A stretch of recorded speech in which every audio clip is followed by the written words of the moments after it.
Hey, what's up guys, TheCampingRusher here. Welcome back everybody to another Fortnite video. Today we're going over all the changes in the new 9.1 update, and there's a few big ones you probably haven't heard about. Make sure to stick around for the entire video. We'll go over all there's an NBA times Fortnite event, and again, obviously a bunch of balance changes and things that hopefully I can help you understand. If you're new to the channel, make sure to subscribe, touch that like button for me, and use code TheCampingRusher. It does reset every 2 weeks. Leave a comment, send me a tweet, send me an Instagram, so I can say thank you. All right, let's jump into it. There is some random surprising stuff today and then some expected stuff. First off, like they did in Season 9, or did they do this last week? I'm not too sure, but there's the LTM Rotation. So they give us the upcoming 3 LTMs, and I actually like this, man. So you kind of plan ahead a little bit when you want to be on, especially if you're looking forward to one of these game modes. Sniper shootout duos, unvaulted squads, and close encounter squads are the 3 up next. And again, starting with sniper shootout, I'm sure. I want to see some Flores Lava, man. I missed that game one. I know we just had trios as well, so those are my favorite too, but a couple good. Unvaulted's fun as well, isn't it? Now, the big change this week, or I guess the surprising one, is hotspots. And how these things work: every match, select named locations will be marked in gold text on the map. These hotspots represent the presence of loot carriers. Shoot down the carriers for additional high-quality weapons. Minimum of 1 hotspot, 25% chance of 2 hotspots, and 5% chance of 3 hotspots. Okay. Loot carriers. Loot carriers drop a weapon of rare or higher quality, so that's blue, with 2 stacks of ammo. That's actually very nice. And hotspots will have between 12 and 16 loot carriers, depending on the size of the location. Oh my lord, man, that's a lot. And so that is, yeah, that's the new hotspot. So yeah, how it works, there's always going to be 1 hotspot in a game. There could be up to 3, and at one of those spots, there'll be between 12 and 16 loot carriers that drop a weapon of rare or higher quality, along with a lot of ammo. Dang, dude, I like this. I think this is was this an Apex thing? I feel like this was an Apex thing.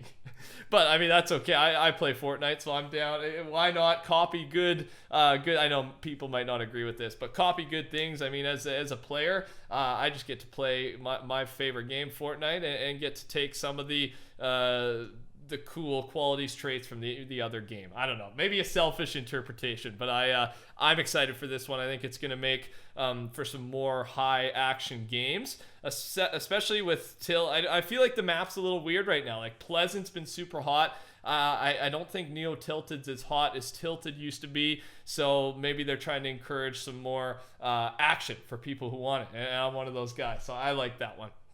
On top of that, gameplay changes. Equipping the blueprint to start building has improved in high latency situations, and added a crosshair dot while skydiving to allow for more precise map marking. So those are all the gameplay changes. Very excited to try out these hotspots and see how many people actually go to them. That's what I want to see. Like, how many people are going to be drawn in, and then, yeah, what are the fights going to be like, the loot, how hard is it going to be to shoot these down? Keep in mind, I'm filming this like right when the downtime started, so I haven't had a chance to see or play with this stuff. Moving on, weapons and items. There's some big changes here. First one, shadow bombs. Reduce the availability from floor loot and from chests. You can see the numbers there: 0.835, 0.677, 4.6 to 3.98. And these are minuscule changes, but on top of that, they reduce the drop count from 3 to 2. This is a big one. The reason for this, if you didn't know, and again, I like that they're doing this now, shadow bombs have seen a lot of late game use, and we wanted to encourage risk versus reward when picking the item up. By leaving maximum stack size the same and reducing availability, the item's potential remains the same, but swapping a spot for it early on is riskier. And I like that, right? Like, this is, if you didn't know, or if you haven't been watching or playing in competitive scrims, arena mode, shadow bombs are crazy good, right? It's a free rotation, and it costs you about 2, right? If you play it correctly, you're going to use about 2 of them. So that's theoretically 3 free rotations with the 6 sack. And they're still doing that because, again, there's really not another use. There is another use, but there's better items that you could replace this with. And now you need to find 3 full sets of them to max out that inventory spot, and maybe that's what makes it worth it compared to stink grenades or rifts, whatever it might be. So I like this change. Let me know any thoughts on any of these changes. I love hearing it in the comment section down below. It gives me a good idea of what some of the community is thinking, right? The beauty of having you guys in the comment section is just a good sample size of the Fortnite community, and I love seeing it. Next up, Unvaulted, the semi-automatic sniper rifle.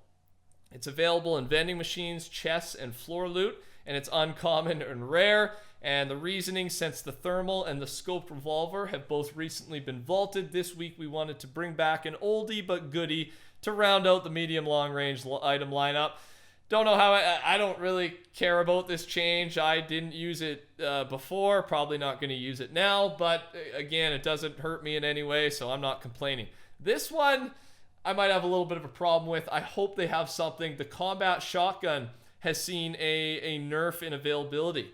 Floor loot and chest loot, there's been, especially floor loot there, took a pretty big dive from 2.015 to 1.4% and 2.183 to 1.846 in chest loot. And here's the reasoning. When compared to other items of similar rarity, the combat shotgun was dropping a bit too frequently. This change will put it closer in line with other items. Okay, so this change, I don't know if I like this change, man, because I get the reasoning. You have to, in order to be consistent, I guess, with your rarities, you make this availability change. But early game, if you, especially if you're in a close quarter landing situation, which is most hotspots, if you have attack shotgun and the enemy has a combat shotgun, I mean, dude, it's not even really close. Like, a combat just does so much damage. You know, you got to hit your shot with that tighter spread. But I don't know. I just find I get frustrated when I die, 2-3 times off spawn. Maybe I'm just a noob, but die 2-3 times off spawn in a row, and sometimes I can't even find a shotgun, right? Let alone a combat shotgun. And a combat is exactly what I'm looking for when I drop early. So I don't know about this change, man. I feel like it just makes the person who gets lucky enough to find the combat shotgun an even more advantage, or bigger advantage, because more people will not have a combat shotgun, if you know what I mean. I don't know. What do you think about this one specifically? Slightly disagree with it. I hope this means they're planning to bring out some other type of close range shotgun weapon maybe next week, right? Maybe that's part of this plan. I hope. I don't know. It's a weird change. I kind of see where they're coming from, but at the same time, not really at all. Audio wise, check out my last video I uploaded about 12 hours ago. I showed off all the audio changes. We already knew about this, so I'm not going to show it off again. If you watch the videos, you know. But there's some good ones there. UI changed return to lobby to leave match. So just a little change there. Adjusted the damage color when taking shield damage back to an increased contrast version of the original. The intent is increased readability of current shield value immediately after taking damage, but red was causing players to believe they were taking more damage than they were. Thank you, Fortnite. This is like, have you guys noticed this? I was starting to kind of get used to it, but when this season dropped, like you get hit, you take that damage, it goes red, so you think you took like 100 damage. I don't know. I build myself in, I lost 17 HP. You know what I mean? If you haven't noticed it, good on you. You won't ever have to deal with it, but I absolutely love this change. Thanks for looking out. Just the little things, right? That's something I wasn't really complaining about, but in the back of my head, I'm like, man, this is annoying me a little bit. A great change, an absolutely great change. There's some mobile changes as well, some bug fixes. I'll link the patch notes down below. But finally, let's move on to the Fortnite times Michael Jordan crossover event. Very different than we expected. Some good news though is here's the official photo. So it looks like we've got two skins, a male and a female. Honestly, I'm a bigger fan of the female skin. I don't know about you. And again, if you are purchasing these, please let me know. Use code TheCampingRusher. But send me a photo of it, or just let me know in the comment section, because I do appreciate it. And I feel like the girl skin is fire. The male skin, not bad either. Honestly, just you always got to choose one, right? I don't think it's ever they're completely tied in personal opinion, or just respect for the skin. And I respect that female skin just a little bit more. But how this thing's going to work, show off your moves in the New York City inspired Downtown Drop LTM by Jordan, featuring creative artists Not Nelif, and Tol Malia. Launch off massive jumps, grind down city streets, and collect coins to win. Score big when you cop the Hang Time bundle. Get the grind outfit, clutch outfit, and a challenge pack unique to the set.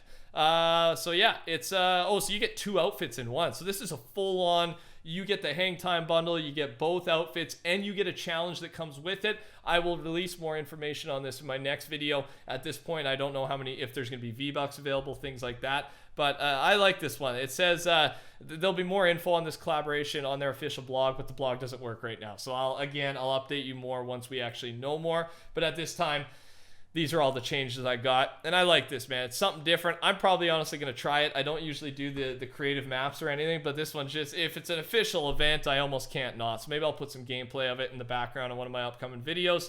And yeah, there's obviously some other creative changes. I usually don't go into too much detail with them, but again, it is linked down below. And they just, collaboration after collaboration. The John Wick one just finished. And right away, we're into a Michael Jordan Fortnite collab. I'm a fan, man. Keeps me busy as the Fortnite news guy, right? And hopefully you guys busy and me busy as players as well. Thanks for watching, everybody. That's all I got for you. I'll have another video up in a couple hours, and then probably a video tomorrow night, the next day, next morning, wrapping everything up. There should be a lot. The leaks are just starting to drop as some of these leakers get the game downloaded. Thanks for watching. Subscribe if you're new around here or haven't already. Touch that like button. Code TheCampingRusher. Take care. Talk soon. Goodbye.